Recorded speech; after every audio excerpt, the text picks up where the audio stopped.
Ok, bonjour. Là, aujourd'hui, on va être dans Math 2011. On est dans le cahier 1. Puis, on est dans la partie 1.0. Fait que là, on va parler des fractions. Fait une fraction, essentiellement, c'est lorsque on représente une fraction d'un tout. Fait que l'explication classique là, qu'on fait avec les fractions. Je viens ici, puis je vous fais un dessin.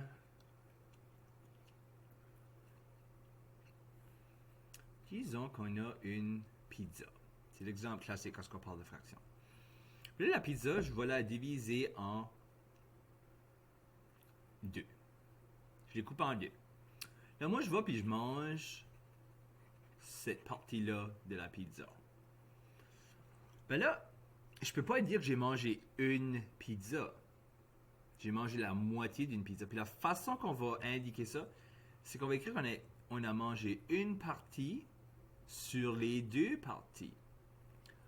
Fait ici, il y avait une partie là, une deuxième partie là, mais on a seulement mangé une. Ça fait que là, je dirais j'ai mangé une demi-pizza. Ça fait que 1 sur 2. Si je vais plus loin, puis je dis, OK, la pizza, cette fois ici, je la coupe en 4. On va imaginer que ça c'est coupé également. C'est difficile à dessiner des cercles parfaits. Mais là, encore, je vais, puis moi, je mange ce morceau-là. Ben là, j'ai mangé un morceau sur 4 morceaux total. Si, par exemple, je mangerais 3 morceaux, je mangerais un morceau, le deuxième morceau ici, puis je mangerais le troisième morceau, ben là, j'aurais mangé 3 sur 4. Fait que ça, c'est juste de base, c'est comme ça que ça fonctionne, les fractions.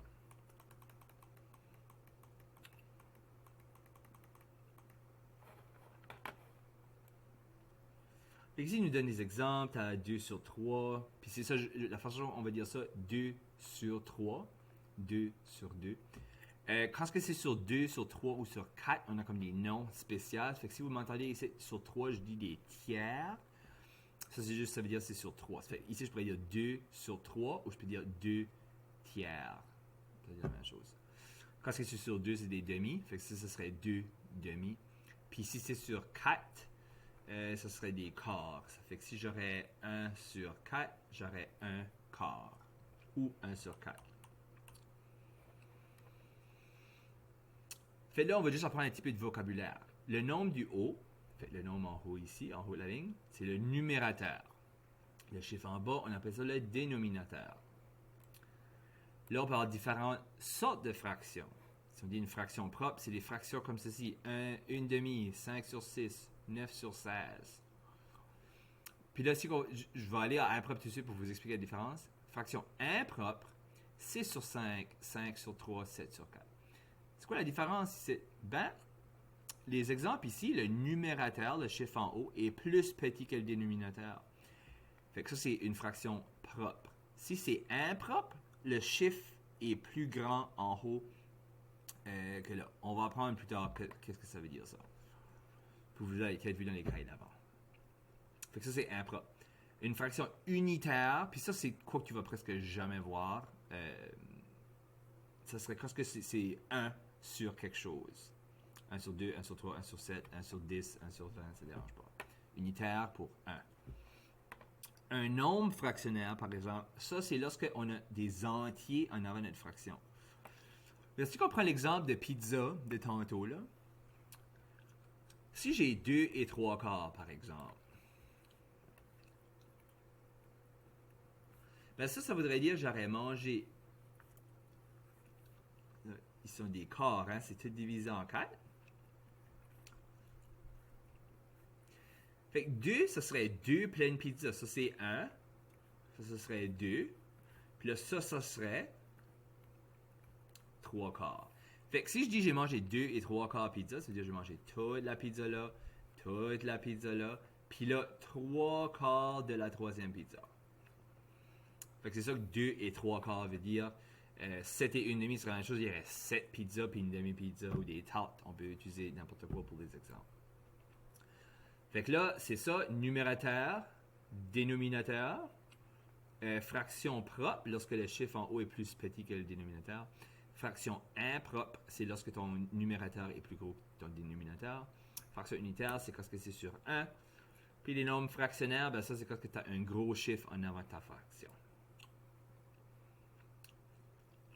Ok, ici, classer fraction suivante en fraction propre, impropre, unitaire, nombre fractionnaire. Je vais juste faire ça vite, c'est juste la nomenclature, c'est juste comment nommer les choses. C'est pas super important, mais des fois, dans les problèmes, il faut que tu saches les mots pour savoir à quoi répondre. Ok. Ça fait des fractions propres. Tiens, je vais le faire en couleur.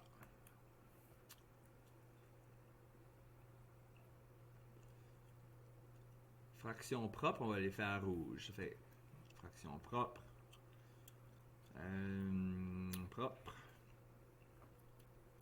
Puis ici, c'est propre, mais c'est aussi unitaire. Je vais le souligner pareil.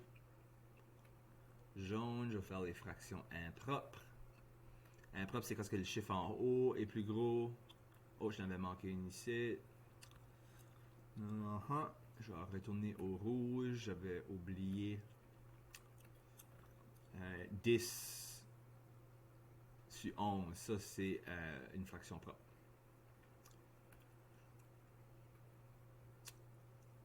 Fraction unitaire. Je vais le faire en violet, puis il y a juste celle-là, qui est aussi une fraction propre. Puis je pense que c'était la seule unitaire. Ouais. Fait, là, on va choisir une dernière couleur. Le bleu. Nombre fractionnaire. Puis ça, c'est quand tu as un nombre en avant de ta fraction. C'est une façon de se rappeler. Quand tu as le gros chiffre par-dessus. Là, on va travailler plus comme de la vraie maths maintenant avec les fractions. On peut voir jusque je suis là. Allez, noir, ok. Là, on va apprendre à pouvoir réduire les fractions. Ça fait les fractions, eux autres, des fois, tu parles plus qu'une fraction qui veut dire la même chose. Pour expliquer ça, je vais juste faire... Si j'ai une demi, si je multiplie les valeurs par le même chiffre en haut et en bas, par exemple, fois 2, fois 2, ben ça va me donner 2 sur 4. Ben, 2 sur 4, c'est la même chose qu'une demi. Ça veut dire la même chose. Je pourrais faire fois 3 fois 3. Je vais avoir 3 sur 6. Ben, ça, c'est encore la même fraction. Parce que si tu as mangé 3 morceaux sur une pizza qui était coupée en 6, tu as mangé autant de pizza que si tu l'avais juste coupée en 2, puis tu as mangé une des demi. Fait que ça, c'est tout équivalent. Fait que quand on parle de réduire, c'est que quand on fait un problème ou qu'on a une fraction, si ça tombe à comme 3 sixièmes, on peut toujours le réduire au plus petit. Puis là, au lieu de multiplier, on va diviser pour les faire plus petits. Fait que par exemple, 3 sixièmes, là, il faudrait que je le divise par 3 pour me donner de nouveau 3 divisé par 3, ça donne 1. 6 divisé par 3, ça donne 2. Fait là, j'ai réduit 3 sixièmes à une demi. Fait là, ici, c'était facile parce qu'on avait fait le problème d'avance. Fait que je savais que c'était fois 3 ici. Je vais diviser par 3, ça va être le contraire. Mais le truc ici, c'est qu'il faut que tu saches tes tables un petit peu de multiplication et de division comme les différents facteurs. Mais à force d'en faire, ça vient vraiment naturel. Mais pour vous comprendre mieux, on va aller faire des exemples.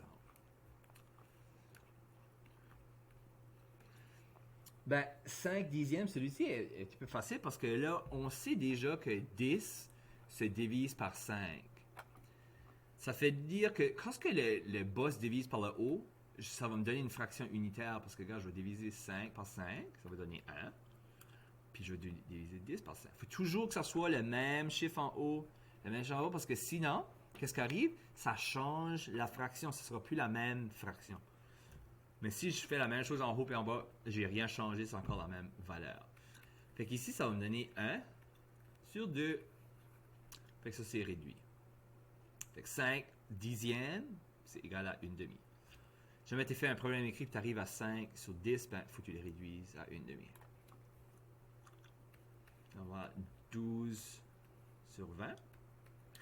Un petit truc ici, si jamais vous tombez avec des chiffres qui sont pairs, comme ici j'ai 12 puis j'ai 20, même si vous ne savez pas c'est quoi qui va être les choses en commun, comme moi j'ai tellement fait que moi je sais que ça va être 4 ici, ça que tu peux faire, tu peux commencer par 2 si c'est des chiffres pairs, parce que forcément si c'est des chiffres pairs, ils vont tous les deux se diviser par 2.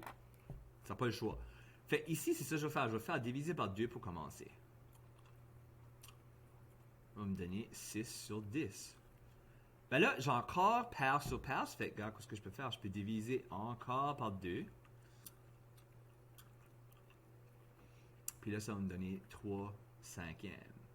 Puis ça, c'est ma réponse. Je peux pas aller plus petit que ça. Tu peux pas vraiment diviser ça plus petit que ça. Fait que vous voyez, même si tu sais pas déjà, tu peux le faire en plusieurs étapes. Ça ne dérange pas comment dire. Ce qui est important, c'est que tu fais tout le temps la même chose en haut puis en bas. Tu peux le faire autant de fois que tu veux jusqu'à temps que tu arrives à la réponse. Je vais vous montrer, regarde, 12 vingtièmes. Quand tu connais tes tables, ben là, tu sais que ça va être divisé par 4. Parce que les deux chiffres se divisent par 4. 12 divisé par 4, ça donne 3. 20 divisé par 4, ça donne 5. Vous voyez, ça donne la même chose, les deux méthodes. Puis ici, on voit que c'est divisé par 4 parce que, regarde, divisé par 2, ça donne divisé par 4. Fait le sens. Tu peux le faire en plusieurs étapes ou juste dans une étape si tu sais la réponse tout de suite.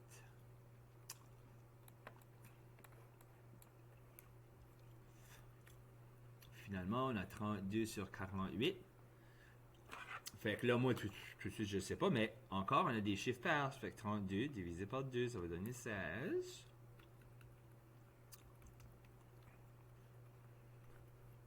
Sur 24. Puis, on peut continuer. C'est encore deux chiffres pairs. Fait que là, on va avoir 8 sur 12. Ben là, on peut continuer. Vous voyez là, tu peux le faire autant de fois que tu as besoin. Si tu ne sais pas, tout de suite, juste divise par 2.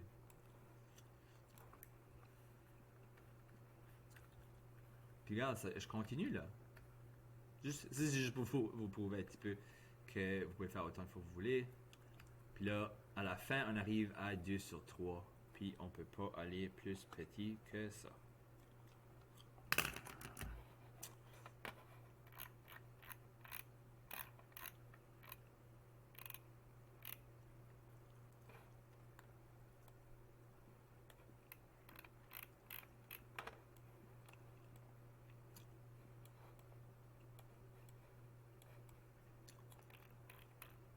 OK. Là, il nous demande de placer le symbole approprié égal, plus grand que, plus petit que, dans les fractions de chaque paire. Ici, pour pouvoir comparer des fractions, il faut les mettre sur le même dénominateur. OK? On appelle ça le dénominateur commun. Parce qu'ici, on a des 12e et des 18e. On ne peut pas comparer ça directement. Il n'y a aucune façon de savoir quel est plus grand. Ça fait que là, il faut trouver quelque chose qu'on peut multiplier pour que ça donne le même chiffre. Ça fait que là, si j'ai 24, 48... On peut donner un exemple facile pour commencer, là. Parce que 12 puis 18, si jamais vous ne savez pas, comme si tu as un tiers puis un quart, ok, par exemple, ça aurait été un meilleur exemple à vous donner. Quel qui est plus grand? Ok? Ici, on a des tiers puis des quarts, ça ne fonctionne pas. Fait, ici, je peux tous les deux les mettre sur 12. Fait que si je fais x4 en bas, il faut que je fasse x4 en haut. x3 en bas, je fais ça. Puis là, maintenant, je vais avoir sur des 12e. Puis quand les deux sont sur des 12e, là, je peux comparer. Parce que je peux regarder, hey, quel chiffre qui est plus grand, 4 ou 3? 4 est plus grand que 3. Fait que quand tu es rendu sur le même dénominateur, là, tu peux comparer les chiffres d'en haut. Puis là, c'est le chiffre qui est plus grand, c'est lui qui est le plus grand.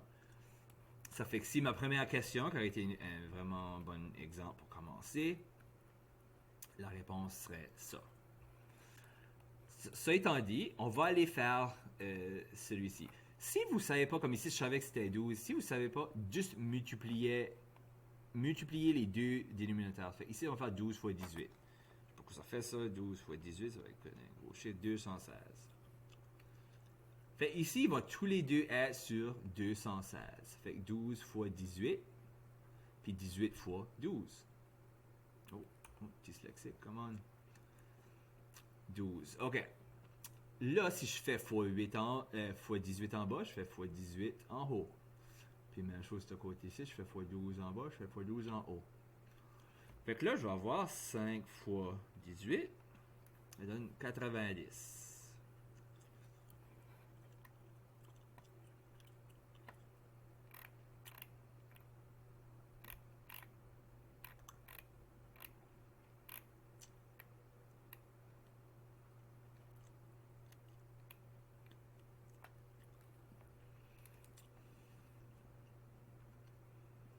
Puis là, l'autre, ça va être 7 fois 12. On va dire 84.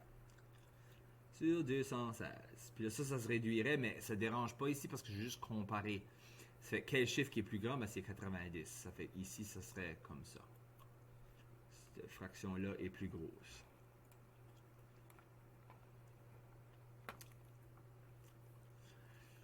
Ici, j'ai 8 puis 12. Ça fait que 8 puis 12, ben, je pourrais les mettre sur 24. Pour les comparer. Les deux, je vais les mettre sur 24. Fait que 8 fois 3. Puis 12 fois 2. Fait que là, en haut, on fait la même chose qu'on a fait en bas. 21. 7 fois 3, ça donne 21. L'autre côté, 11 fois 2, ça donne 22. Puis regarde-moi ça, la deuxième fraction est plus grande. Fait pour comparer des fractions, il faut les mettre sur le même dénominateur. Puis pour faire ça, on multiplie par un chiffre quelconque où on peut trouver le même dénominateur. Si jamais vous ne savez pas qu'est-ce que ça serait, juste multiplier. Ça va donner des gros chiffres, mais ça va toujours fonctionner. Comme là, je garde la réponse ici, puis je sais pas pourquoi j'ai pas pensé à ça, mais on aurait pu les mettre sur 36 pour la A. Puis là, tu aurais eu 5 douzièmes comparé à... qu'est-ce que c'était? 15 37e comparé à 14 36e, ça fait que c'est encore la même chose. La fraction de gauche était plus grande. Placez les fractions suivantes en ordre croissant. On va les mettre du plus petit au plus grand. Fait ici, c'est une façon comme il faut les comparer, genre de, je vais toutes les mettre sur le même dénominateur. Ici, on a 3, 6 et 5.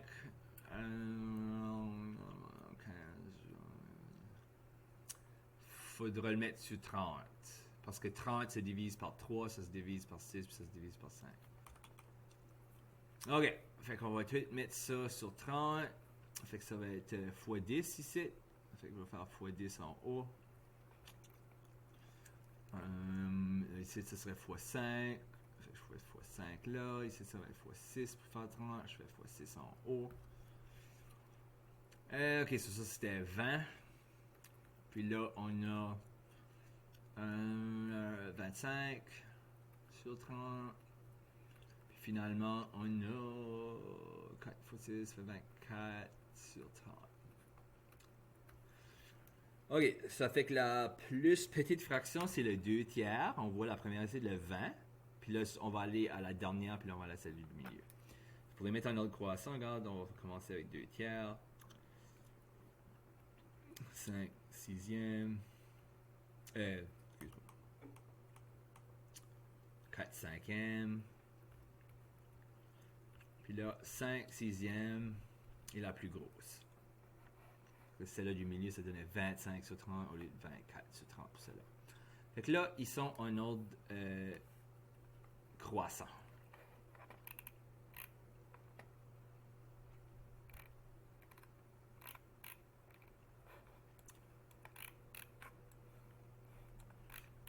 Puis ça, c'est la fin des fractions.